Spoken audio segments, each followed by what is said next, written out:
Hello Internet, welcome to Haunter Gaming Theory, a show that kinda rips off a game theory, but it also kinda doesn't. So, let's just get right into this video where we will be talking about Five Nights at Freddy's, a very popular indie horror game, probably one of the most popular indie horror games in the world right now. Obviously, the second probably being Poppy Playtime. I don't know, but we're not talking about Poppy Playtime right now. We are talking about Five Nights at Freddy's. So right now, we need to talk about the crying child, alright? The crying child in 1983 was bitten by Fredbear, as we all know. But here's the thing that a lot of theorists get mixed up on. Golden Freddy is not Fredbear, okay? A lot of theories have been proven wrong by this. Golden Freddy is not Fredbear. Okay? Here's a comparison of Golden Freddy and Fredbear. See? Look. They're very different. As you can see, the face shape is different. I guess the body itself is different. And Fredbear has its own special... Fredbear is different, okay, than Golden Freddy, because Golden Freddy, obviously, is someone you can play as in Five Nights at Freddy's. Welcome to your new career as a performer/entertainer for Freddy Fazbear's Pizza.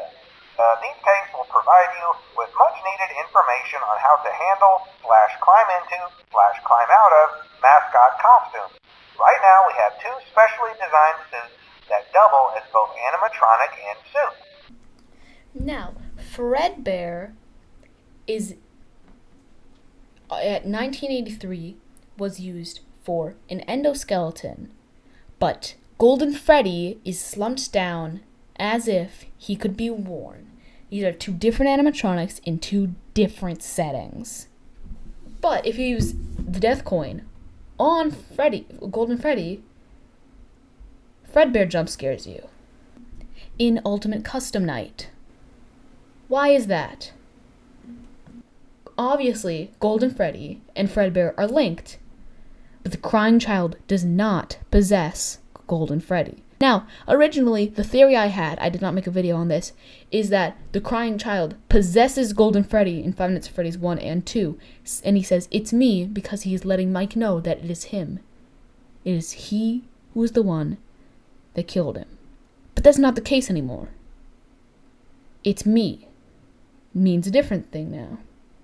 "It's me" means that Cassidy thinks that Michael is William Afton and wants revenge on him.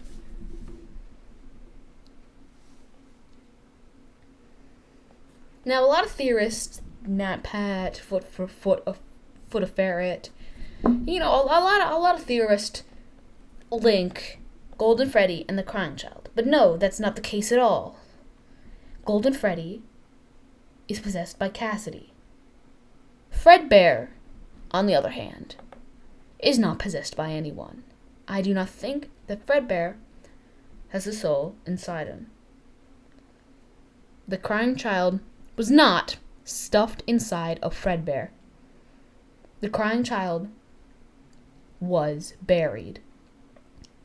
I am pretty sure that the crying child has a gravestone of his own and that was shown somewhere. Okay? The crying child may be Gregory.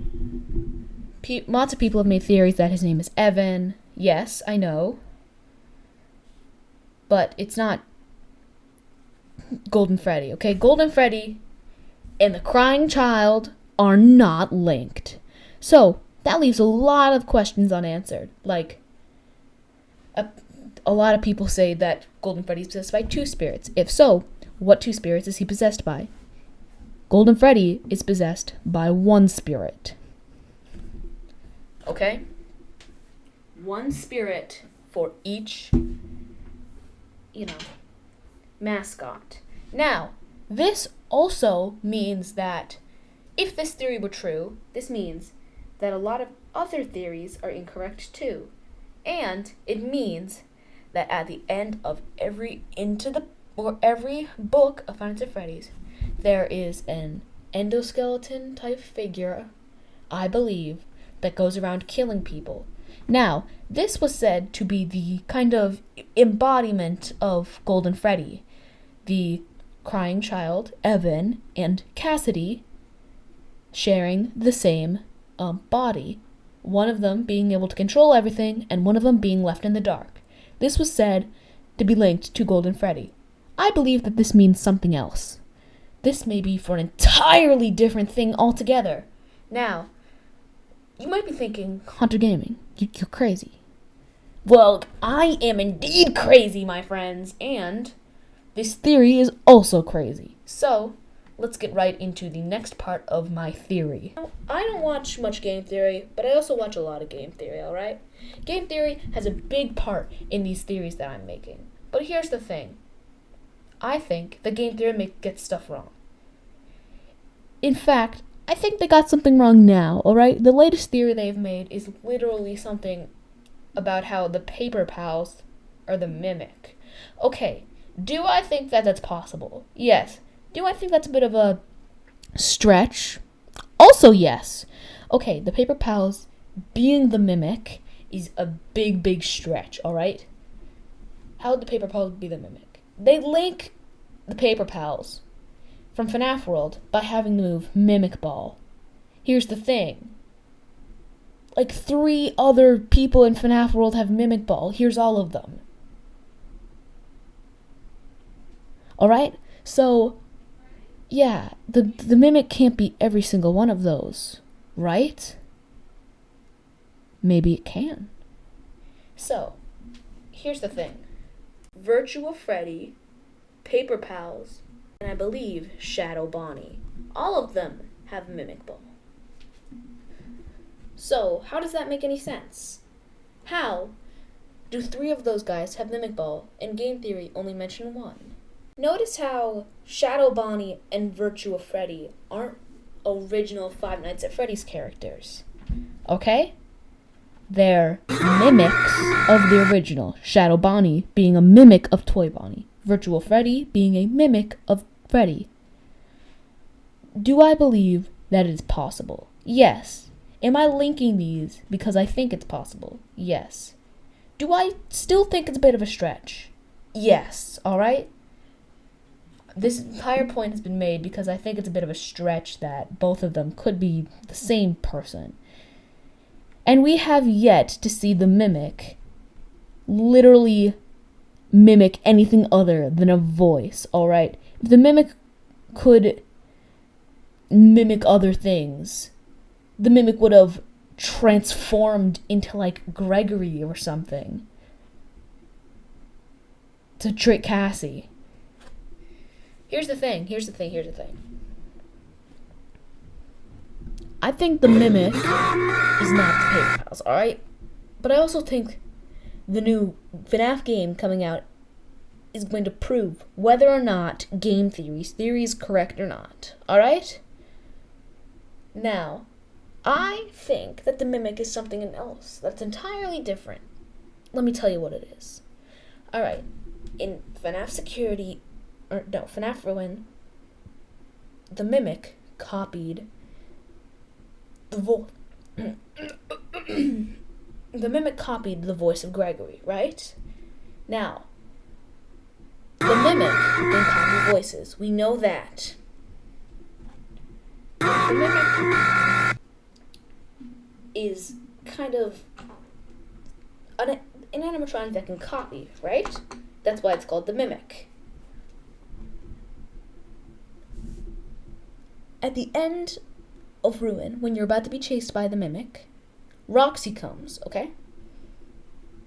Distracts the mimic so you can escape, and then Gregory gives you directions. My theory is that Roxy was stopped, and Gregory was the mimic, okay? Gregory, aka the mimic, made the elevator fall so that Cassie would die. And then Cassie didn't die. And the mimic mimicked Roxy's voice at the very end of the credits. You can hear Roxy supposedly say, Cassie. The mimic is mimicking Roxy's voice to lure Cassie in yet again. Now, this theory is also a bit of a stretch, but I feel like it's not far off from the actual answer. So, in reality, the mimic mimics things, yes. The mimic mimicked Roxy's voice and Gregory's voice, and is going to mimic Cassie's voice. Now, FNAF Help Wanted 2 and 1 also play a part in my theory, okay? Or, no, not really 5 Nights at Freddy's Help Wanted 1, but Curse of Dreadbear, okay? In the corn maze, you can find 5 keys. If you find 5 keys, you get a special key. And you find a point in the maze, you open that special key, you find the Vanny mask. You can put on the Vanny mask. Once you put it on, that's when Help Wanted 2 starts. Okay? I feel like that is spot on, if not extremely close to the actual answer that we've all been looking for, okay? Cassie is the one we play as in FNAF Help Wanted 2. Vanessa is the one we play as in FNAF Help Wanted 1. Curse of Dreadbear, we play as Cassie. That is how we got to the bottom of the Pizzaplex. And that is where we escaped to in the Brazil ending. Well, this theory is very much of a stretch, but I think it is very much not far off from the truth. If you guys enjoy this FNAF theory, please like and subscribe. Give me your thoughts on my theory in the comments. Bye.